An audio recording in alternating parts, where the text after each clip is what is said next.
व्यक्तिगत मामला है। संजय जी अपने परिवार के पास जा रहे हैं, इसकी मुझे खुशी है।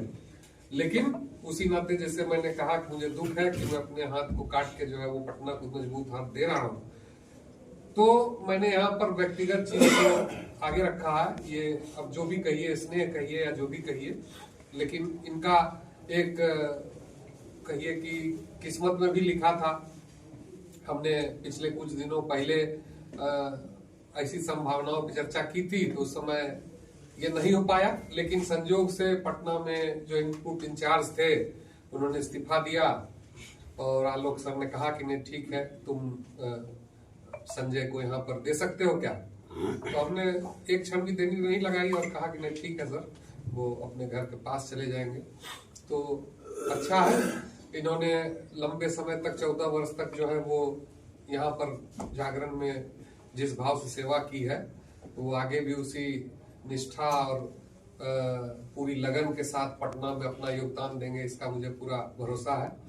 और सचमुच मुझे दुख हो रहा है, लेकिन ठीक है, दुख के आगे जो है वो एक जैसे मैं उस पीड़ा में गुजरता हूँ, जीएम साहब पीड़ा में गुजरे। भाई परिवार तो परिवार ही होता है, सबको मन करता है, लेकिन नौकरी है तो भाई जाना पड़ता है। तो अब इस दुख से ये उबर पाएंगे, अपने परिवार के पास जा पाएंगे और नौकरी भी कर पाएंगे। इसी के साथ बहुत बहुत असीम शुभकामनाएं देता हूँ और आगे बढ़े।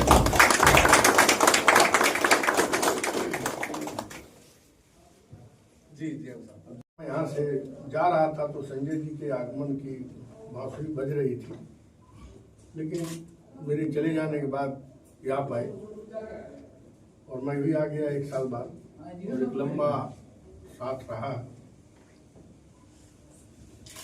संजय जी अपने लंबे कार्यकाल में एक अविवादित व्यक्ति रहे, मधुर, किसी भी परिस्थितियों में मुस्कुराते हुए, और अंदर एक खांची अगर कुछ हो भी तो बाहर से आपको पता नहीं चलेगा कुछ है, मतलब हमेशा मुस्कुरा देंगे और उसी नियत में अपना फिर चलते रहेंगे। अच्छा है, टीम के लिए, सामाजिकता के लिए और एक कारपोरेट के लिए स्वभाव बहुत अच्छा है, और व्यक्तिगत अपने व्यक्तित्व के विकास के लिए। संपादक जी ने बड़ा आसानी से कहा कि हमने दे दिया, लेकिन हम तो एडजस्ट नहीं कर पाए अभी तक। संजय जी ने हमसे कहा कि भैया हम जा कहाँ रहे हैं, तो हम तो उसी धुन पर चल रहे हैं कि ये जा कहाँ रहे हैं, है ना। हमारे जिस दिन रक्षाबंधन था उसी दिन उनका फोन आया, बोले कि आजे चले जाओ राखी बंधवा के, रक्षाबंधन ठीक हो जाएगा। और मैं उसी दिन विक्रमशिला पकड़ के आ गया भागलपुर। और उसके बाद से अब तक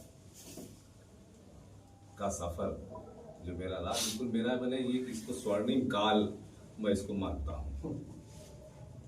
स्वर्णिम काल के पीछे 2 उद्देश्य है कि एक तो हमारे बच्चे उस समय छोटे थे और यहाँ आके पढ़ लिख गए। भागलपुर ने तुमको एक रत्न भी दिया, ये नहीं बोल रहा हूँ। उसके बाद बेटी का सिलेक्शन मेरा यहीं से मेडिकल में हो गया, वो पढ़ रही है। एक बेटी यहाँ है, तनख्वाह बढ़ी, पद बढ़ा,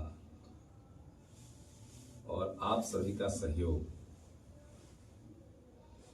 और संपादक जी के साथ तो अभी जो ये दौर 3 साल वाला है, ये तो लगा ही नहीं कि हम किसी एडिटर के साथ काम कर रहे हैं, हमें लग रहा है किसी बड़े भाई के साथ काम कर रहे हैं। रोज सवेरे मीटिंग करना और उनको उसी तरीके से, और वो जो दूरियां आज से पहले जब हम लोग शुरुआती समय में आए थे, कार्डली शैलेंद्र दीक्षित जी के कमरे में संभवतः हिम्मत नहीं हुआ करती थी कि लोग ऐसे चले जाएं। कई एडिटर्स तक ये स्थिति रही, लेकिन इनके साथ हमें लगता है कि एक सबसे छोटा जो रिपोर्टिंग का नया साथी होगा या टेस्ट का या यूनिट का, वो बहुत आसानी से मिल सकता है, जा सकता है, अपनी बात कह सकता है। तो एक बहुत बड़ा मैंने उपलब्धि रही हमारे साथ। और ये संयोग है कि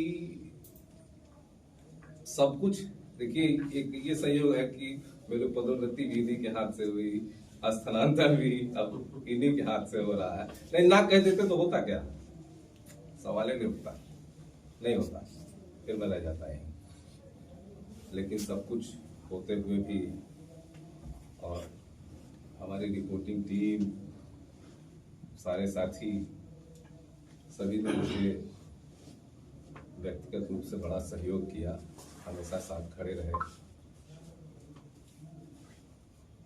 और आदरणीय जीएम साहब तो हमारे साथ हर मोर्चे पर मेरे पीठ